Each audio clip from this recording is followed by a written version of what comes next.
Ibu sekalian, hadirin yang saya hormati, adik-adik mahasiswa.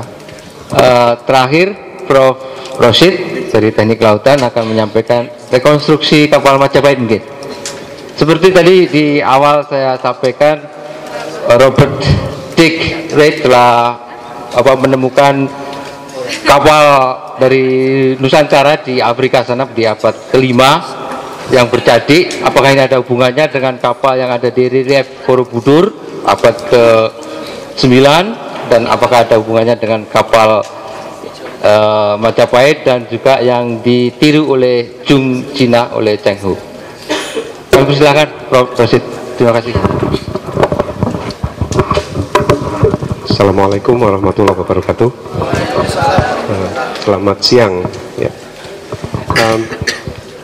Saya ini agak repot karena kapal itu dari kayu, artefaknya nggak ada, situsnya juga nggak ada. Jadi saya menghadapi persoalan yang lebih serius daripada Mas Cahya. Saya dan Roger sudah bekerja sejak tahun 97 waktu kami menyiapkan Madura untuk menghadapi jembatan Suramadu. Ya. Kami pilih industri kapal rakyat Madura sebagai medium untuk modernisasi Madura menghadapi gelombang industrialisasi. Terus dari minat itu, jadi Roger ini seorang marine ethnologist, dia seorang antropolog maritim, ya, dari University of Kent, ya. Dia wartawan lepas mengelana di Lamalera dan seterusnya, bertemu dengan nelayan-nelayan yang menangkap ikan paus dan sebagainya itu. Slide berikutnya, ya. Jadi kita menghadapi problem karena tadi artefaknya nggak ada, ya. Jadi kami sangat tergantung pada hasil kajian para teman-teman antropolog yang mengkaji sastra mayor seperti Negara Kertagama dan folklore, ya, seperti cerita rakyat dan mungkin tembang-tembang itu, ya. Kami nggak melakukannya, kami sudah ambil dari teman-teman antropolog, ya. Termasuk kira-kira ukuran kapalnya berapa sih, ya, bentuknya kayak apa, itu dari, ya, itu dari folklore yang tadi disebut oleh Mas Sigit, ya. Jadi saya kebetulan level arsitek, saya ini arsitek juga, cuma arsitek kapal. Nah, arsitek itu bekerja kebalikannya dengan arkeolog. Arkeolog itu menemukan artefak, dia menduga fungsi. Nah, kalau arsitek, kami menentukan fungsi lalu menduga bentuk. Nah, gitu kira-kira, iya. Fungsinya apa sih ini? Kira-kira untuk zaman Majapahit itu apakah kalau untuk fungsi dagang, maksudnya kapal dagang? Terus kami cek secara arsitektur, secara ilmu perkapalan, mungkin nggak kapal dagang itu bercadik? Kesimpulan kami tidak mungkin. Tidak mungkin bercadik. Yang bercadik itu kapal perang. Dan kami tidak ingin Majapahit terkesan militeristik, agresor. Nah, Majapahit itu kerajaan yang bersahabat sebetulnya, seperti Indonesia, ya, tidak punya nafsu menjajah. Itu sih tesisnya, ya, sehingga kami cenderung yang kami rekonstruksi adalah kapal dagang tanpa cadik. Ini bertentangan dengan grup lain, ya, yang memaksakan rekonstruksi kapal bercadik, Pak. Dan setelah dibuat, betul dugaan kami nggak bisa dipakai. Mau dibawa ke Jepang, terdampar di Pontianak. Tidak mungkin menghadapi Laut Cina Selatan, Pak. Kapal bercadik tidak mungkin. Menurut ilmu perkapalan tidak mungkin. Ya. Jadi yang dibuat teman-teman di Mojokerto itu di lapangan tidak bisa, Pak. Bisa dibuat jadi apa? Miniatur kecil bisa, oke. Tapi dipakai di lapangan boten saged. Tidak bisa. Ya. Jadi saya kira kami juga punya pengalaman membangun replika yang dibangun oleh mahasiswa. Mahasiswa membangun replika kapal era Napoleon dan kemudian dipakai sekaligus untuk berlayar dan lomba, ya. Jadi kami sudah membuat replikanya beberapa kali, generasi yang 4 itu replika semua, Pak. Dan kami telah mengajukan replika Majapahit ini kepada Direktorat Sejarah, waktu itu masih zamannya Kemendikbud, ya. Ya, dengan teman-teman Pertamina, ya, untuk direkonstruksi.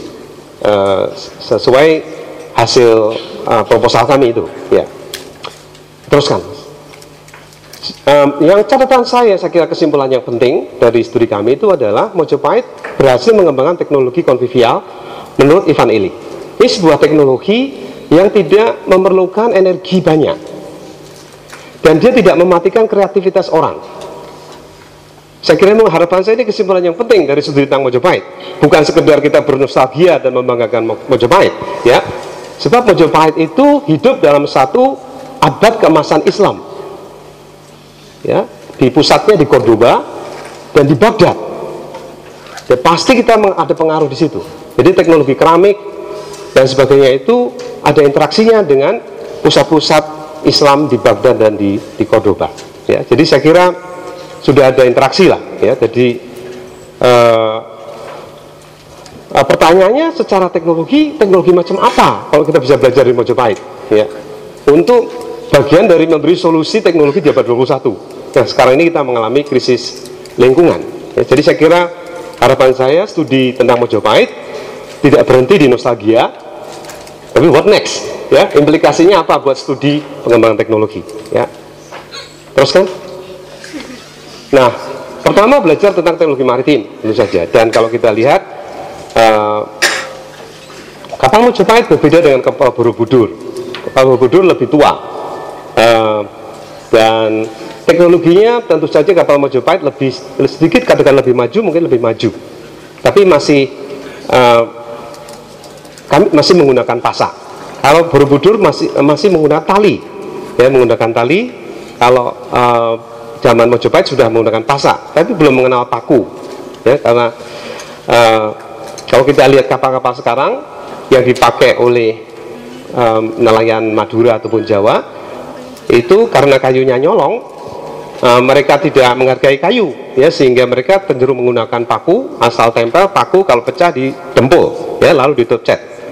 Jadi itu kalau lihat prakteknya,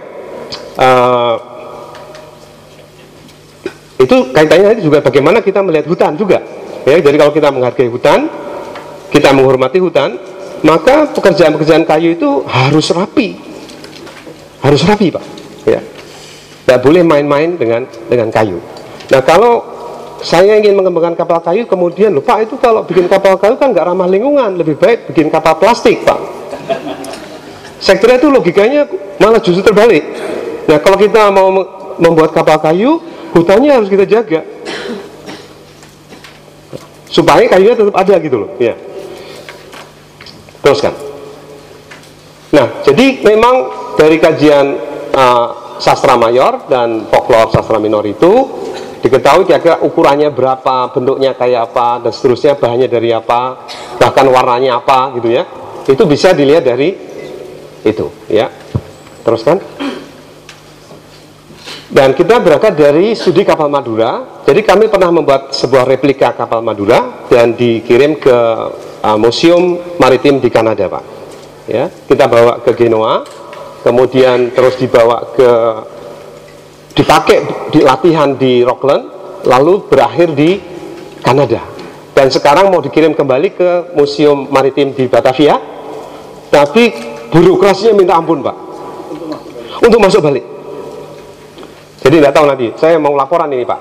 Ya, jadi ini setelah berkeliling dunia, replika tadi itu mau dikembalikan ke Indonesia dalam keadaan yang bagus, Pak, dipelihara dengan bagus, birokrasinya minta ampun, Pak. Ya, saya masih belum ketemu solusinya. Ya. Nah, jadi tadi dalam rekonstruksi itu kami sebagai naval architect, kami mempostulatkan fungsi lalu menduga bentuk. Ya, jadi kira-kira metodologinya kayak gitu, ya. Karena kami tidak punya artefak.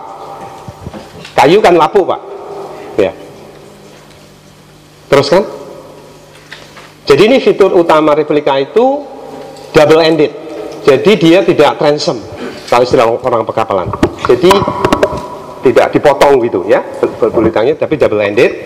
Gambarnya saya gagal menampilkan di sini, tapi ada di paper, dan paper itu sudah kami presentasikan di Arena Conference on Historical Ships. Nah, ini ada nih. Jadi ini double ended seperti ini, ya.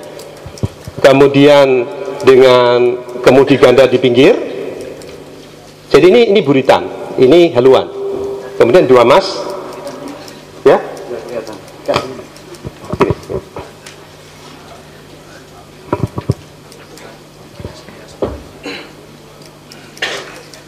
Ya.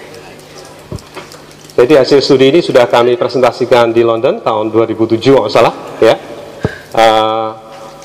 Jadi bentuknya seperti ini kira-kira 25 meter dengan kapasitas 20 ABK untuk 100 ton barang, dan kira-kira bisa menjelajah dari Gresik sampai Sulawesi, sampai mungkin Palembang, ya, sampai 1000 nautical miles.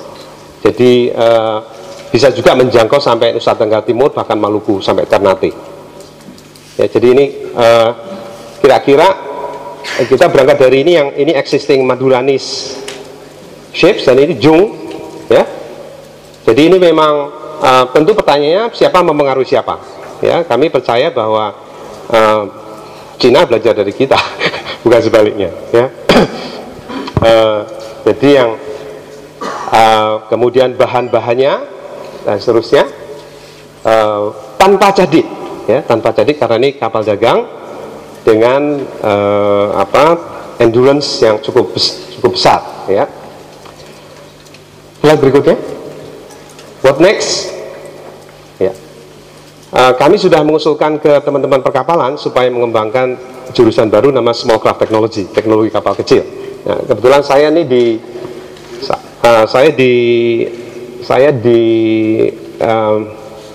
di perkapalan dulu dilatih untuk merancang kapal baja ukuran besar, ya. Tidak pernah dilatih untuk mendesain kapal kecil dari kayu, ya. Jadi yang lulusan dulu ya orientasinya bekerja di perusahaan galangan kapal besar sebagai pegawai, ya. Nah, kalau Small Craft Technology ini bisa jadi medium untuk menjadi businessman, ya, karena peluang menjadi bisnis menjadi mungkin, dan kita bisa membuat kapal tadi, tidak harus menunggu punya galangan kapal besar.